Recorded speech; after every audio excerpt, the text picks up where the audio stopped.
বন্ধুরা, আজ আমি মাত্র এক বাটি সুজি দিয়ে দারুণ স্বাদের হেলদি ও মুখরোচক টিফিন রেসিপি শেয়ার করব। স্কুল, কলেজ, অফিসেও টিফিন হিসাবে দেওয়া যাবে। আর সব থেকে বড় কথা, তৈরি করার বেশ কয়েক ঘন্টা পর পর্যন্ত নরম তুলতুলে থাকবে। বাচ্চা থেকে বড় প্রত্যেকেরই ভীষণ পছন্দ হবে। সম্পূর্ণ ভিডিওটা দেখার অনুরোধ রইল। নমস্কার বন্ধুরা, আমি পাপড়ি পদ্মাবতী ফুড ক্রিয়েশনে আপনাদের সবাইকে স্বাগত। টিফিন তৈরি করার জন্য আমি প্রথমে এখানে এক বাটি সুজি নিয়ে নিলাম। আর এখানে আমি দিয়ে দিচ্ছি 4 চামচ ময়দা। আপনারা চাইলে কিন্তু ময়দার পরিবর্তে আটাও ইউজ করতে পারেন। এরপর আমি এখানে দিয়ে দেব, যে বাটি মেপে আমি এক বাটি সুজি নিয়েছি ওই বাটিরই হাফ বাটি আমি এখানে টক দই দিয়ে দিলাম। আর দিয়ে দেব স্বাদ মতো নুন। এরপর অল্প অল্প জল দিয়ে আমি একটা ব্যাটার রেডি করে নেব। আর বন্ধুরা, এই টিফিনটা তো খুবই মুখরোচক আর হেলদি।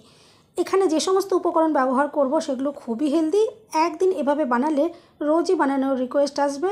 আর শুধু সকালে নয়, রাতেও এভাবে বানালে কিন্তু মন্দ হয় না। আর বন্ধুরা, রেসিপিটা যদি ভালো লাগে চ্যানেলটা সাবস্ক্রাইব করে অবশ্যই আমার পাশে থাকার অনুরোধ রইল।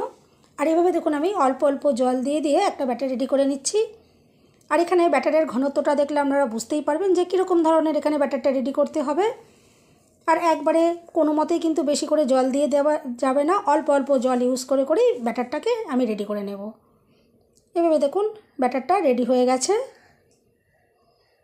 এরপর আমি এটা চাপা দিয়ে 10 থেকে 15 মিনিটের জন্য রেখে দেব। ততক্ষণে আমি সবজিগুলোকে একটু রেডি করে নেব। আপনারা এখানে যে কোনো রকমের সবজি ইউজ করতে পারেন।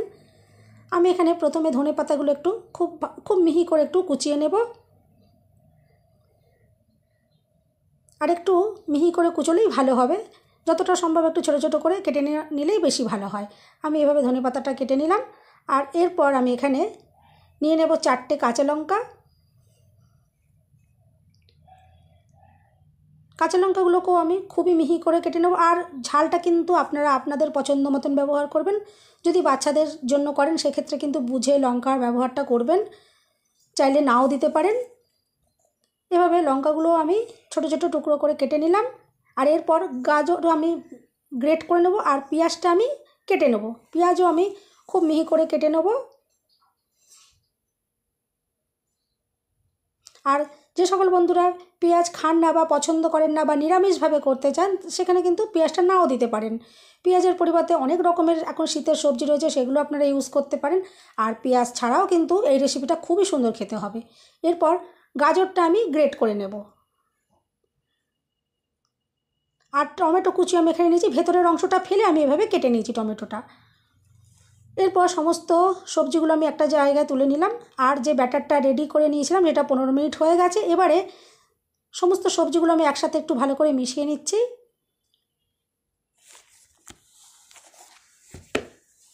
আর মিশিয়ে নেওয়ার পর এখান থেকে খানিকটা পরিমাণে আমি সবজি ব্যাটারটার ভেতর দিয়ে দিলাম।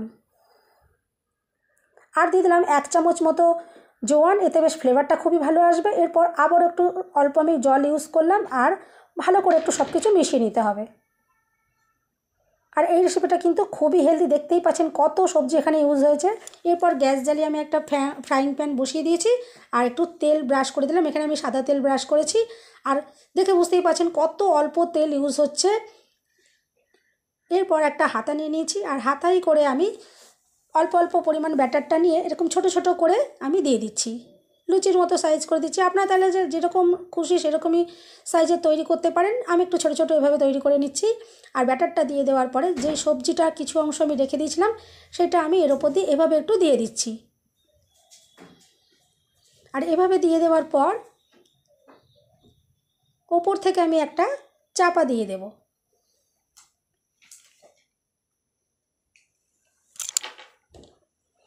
এভাবে ওপর থেকে আমি একটা চাপা দিয়ে দিলাম। আর মিনিট খানেক ওয়েট করব। মিনিট খানেকের মধ্যেই কিন্তু খুব ভালোভাবে একটা সাইড হয়ে যাবে। এরপর আমি উল্টো সাইডটা এভাবে উল্টে দিচ্ছি। আর দেখে বুঝতেই পাচ্ছেন উল্টো সাইডটা কতটা সুন্দর তৈরি হয়েছে। আর এরপর এই সাইডটাও আমি খুবই কম সময় একটু রাখলাম, রেখে এরপর তুলে নিচ্ছি। আর খুবই কম সময়ের মধ্যে কিন্তু এই রেসিপিটা রেডি হয়ে যাবে। আর ভীষণই কিন্তু সফট তৈরি হবে। বাড়ির বাচ্চা থেকে বড়রা প্রত্যেকেই কিন্তু এটা খুবই ভালোবাসবে আর সবাই খেতেও পারবে। এভাবে দেখুন আমি সমস্তগুলো রেডি করে নিয়েছি আর প্লেটের মধ্যে সাজিয়ে নিচ্ছি। আমি এখানে দইয়ের চাটনির সাথে এটা পরিবেশন করেছি। আপনারা চাইলে টমেটো সস দিয়েও কিন্তু খেতে পারেন, তাতেও কিন্তু খুবই ভালো লাগবে। আমি একটা এভাবে একটু ভেঙে দেখিয়ে দিচ্ছি, দেখবেন কতটা সুন্দর তৈরি হয়েছে। সবাই সুস্থ থাকবেন, ভালো থাকবেন। দেখা হবে নেক্সট ভিডিওতে। ভিডিওটা শেষ পর্যন্ত দেখার জন্য সবাইকে রইল অসংখ্য ধন্যবাদ।